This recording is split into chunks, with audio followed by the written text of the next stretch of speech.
루카가 전한 거룩한 복음입니다.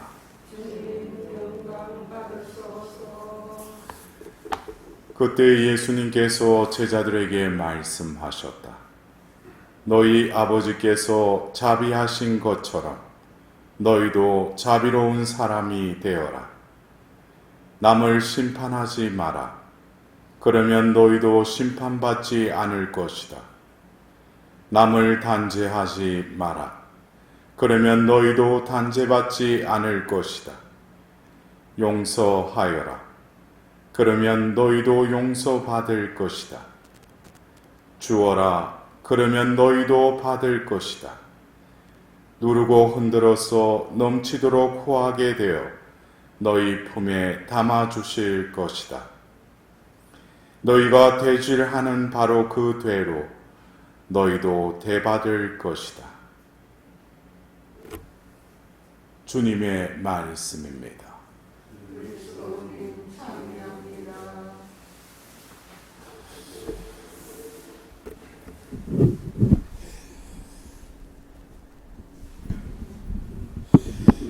여러분들, 오늘 예수님의 그 말씀, 너희 아버지께서 자비하신 것처럼 너희도 자비로운 사람이 되어라. 그러면서 심판하지 마라, 단죄하지 마라, 용서하여라, 주어라. 여러분들, 본인이 자비로운 사람인 것 같아요? 근데 자비로운 사람이 되고 싶죠. 예. 어쩌면 우리가 특히 우리 자비의 경당에 모인 여러분들은 또 이 산을 향해서 나아올 때 또 하나님의 자비를 잊기 위해서 또 이곳으로 또 발길을 옮겼을 것입니다. 근데 내가 진정으로 자비로운 사람인가?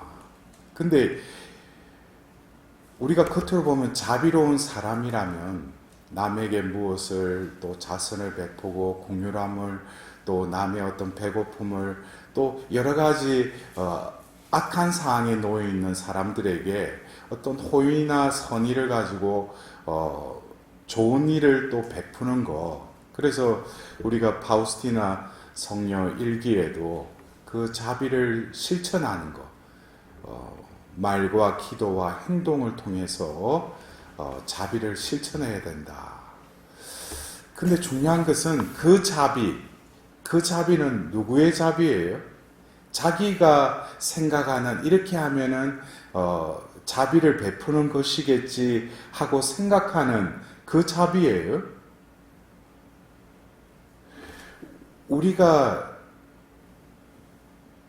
생각으로 또 우리가 행동으로 구해야 되고 또 우리가 베풀어야 될 자비는 바로 뭡니까? 그래서 우리가 이 복음서를 보면 예수님께서 너희는 자비로운 사람이 되어라 라고 말씀하지 않으시고 먼저 전반부에 뭐라고 하셔요?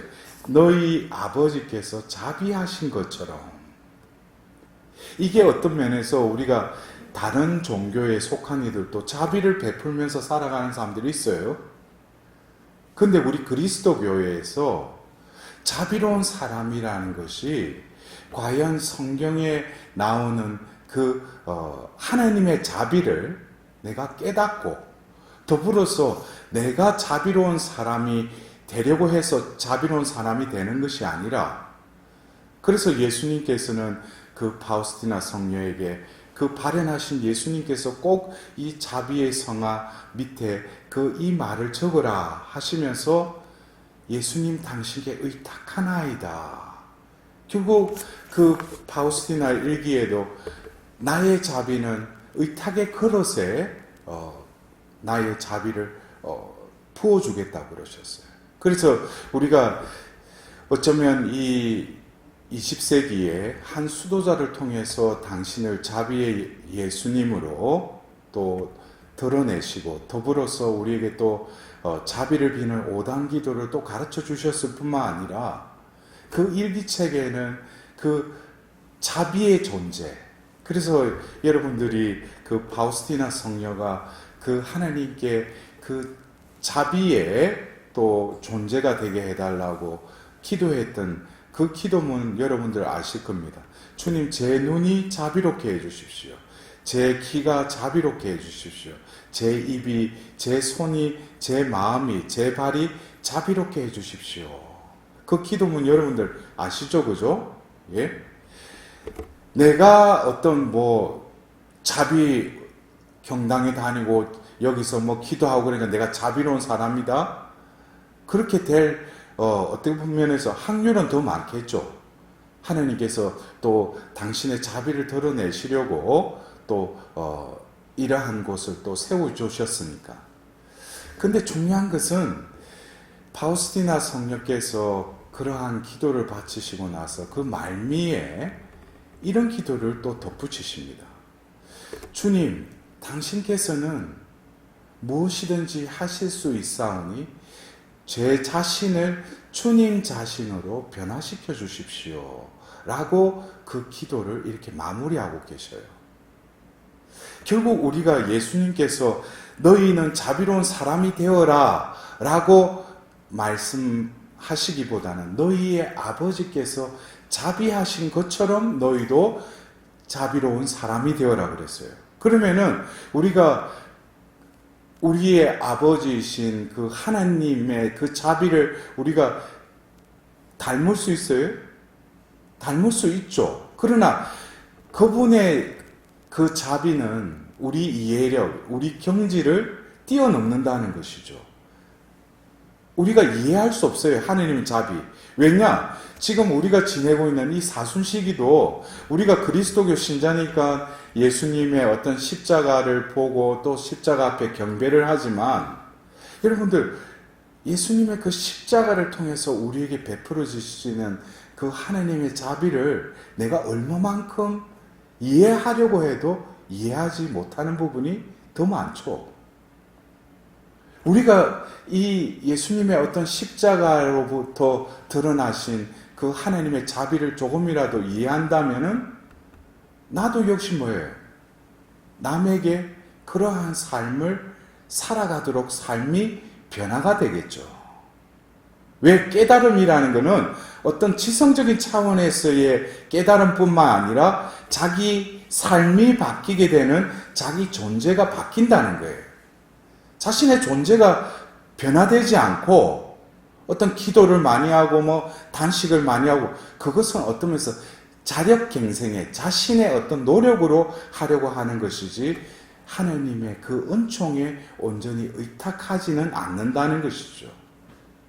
그래서 오늘 우리는 이 일독서의 그 다니엘 예언서의 말씀, 그 기도를 들었습니다. 이 다니엘 예언자라고 하면 우리는 다니엘서에 우리가 그 잘 아는 게 뭐예요? 다니엘 예언서 하면은 딱 우리가 머리에 딱 떠오르는 게 사자굴에서 살아나왔잖아요. 어떤 면에서 그는 올곧고 하나님을 경외하고 하나님의 그 법에 아주 충실했던 분이십니다.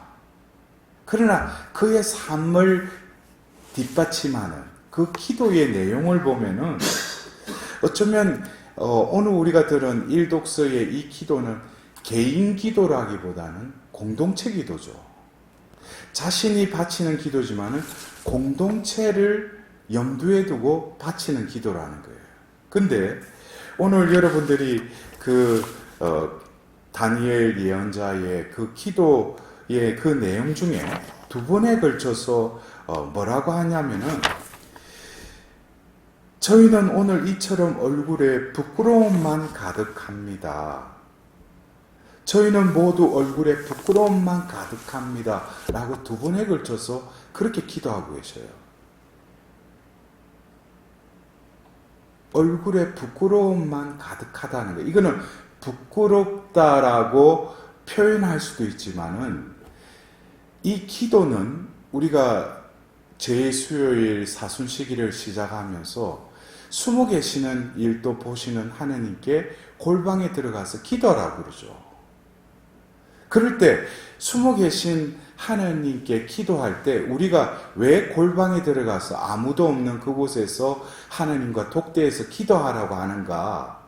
이것은 내 원을 들어달라고 기도하는 의미보다는 숨은 일도 보시는 그 하나님께 나 자신을 있는 그대로 내어드리라는 거예요. 그러면은 하나님께서 나를 보시겠죠.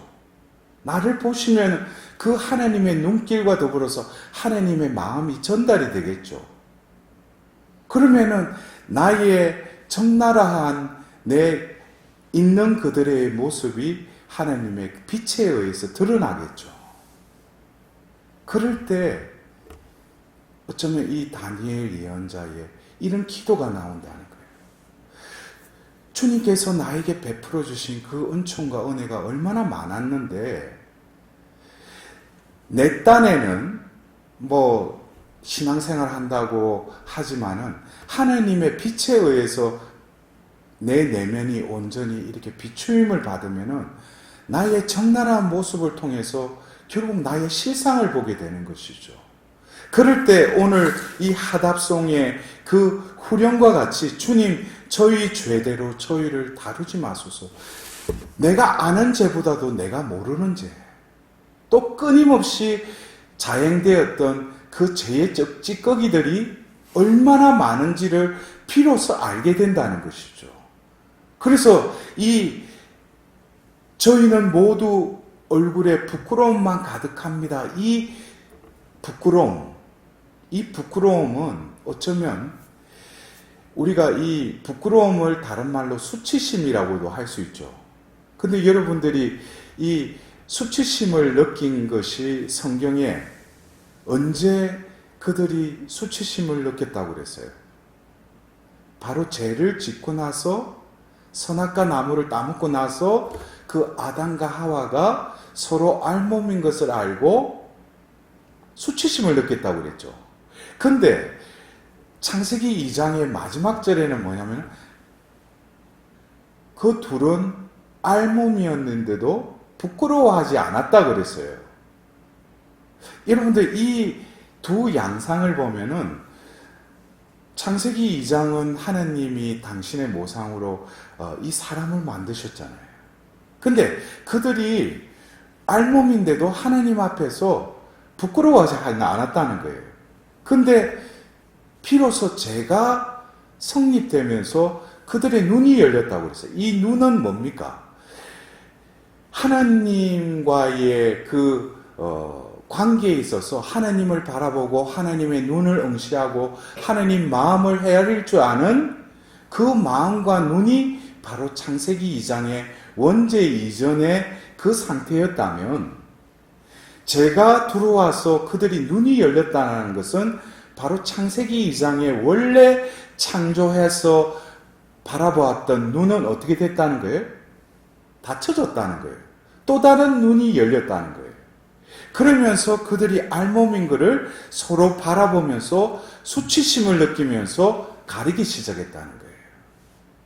그래서 여기서 보면 부끄러워하다, 수치심을 느끼다 라는 것이 과연 우리가 지금 내가 부끄러워하는 것은 어떤 경우에 우리가 부끄럽다는 것이 자기의 어떤 덜 추워진 어떤 자신의 치부나 이런 것이 드러났을 때 얼굴에 벌스름해지면서 수치심을 느끼잖아요.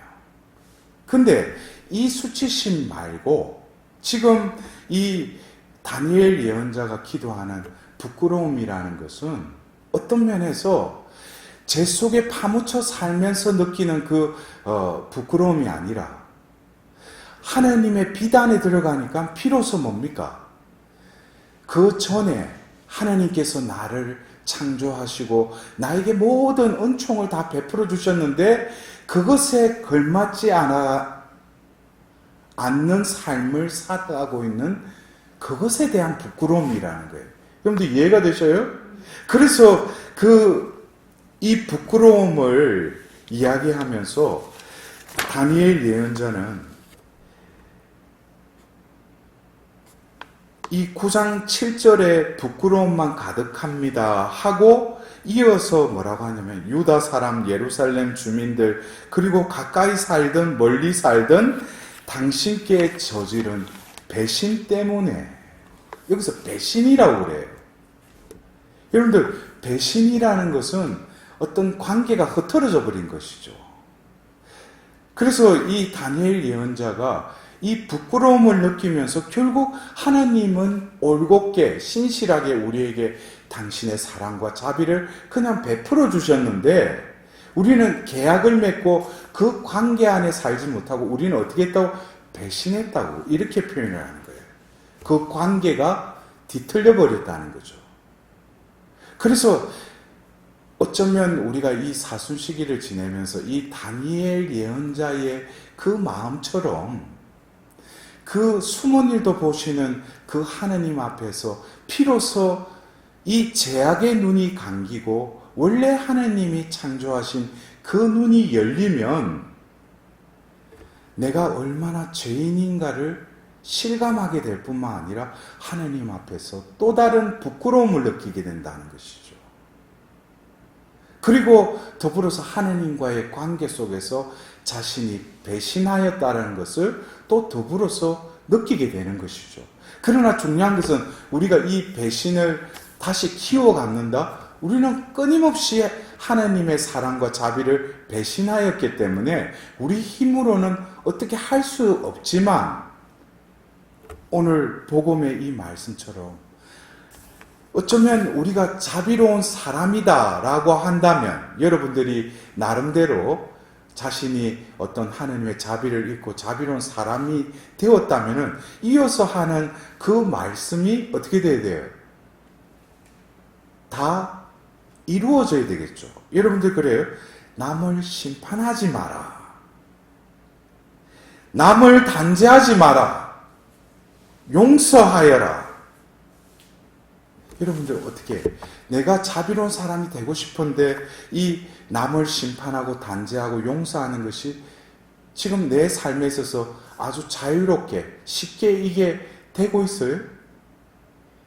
여러분들 여기서 보면은 어떤 면에서 자신이 자비로운 사람이 되려고 하면서도 끊임없이 우리는 현실적으로 남을 심판하고 단죄하고 또 어떤 사람에 대한 그 맺어진 그 끈 때문에 끊임없이 자책하면서 남을 용서하지 못하는, 그것은 원인이 뭐겠습니까? 내 원인은 자비로운 사람이 되고 싶어요. 그러나 하나님 방법이 아니라 내 나름대로의 방법으로 자비로운 사람이 되려고 하는데, 그렇다면 그것은 하나님이 원하시는 자비로운 사람이 될 수 없다는 것이죠. 하나님은 무조건적으로 거저 베풀어 주시는 그 자비로 심판받아야 될 우리들을 그냥 용서하시고 단죄하시지 않는 그 하나님의 자비하심.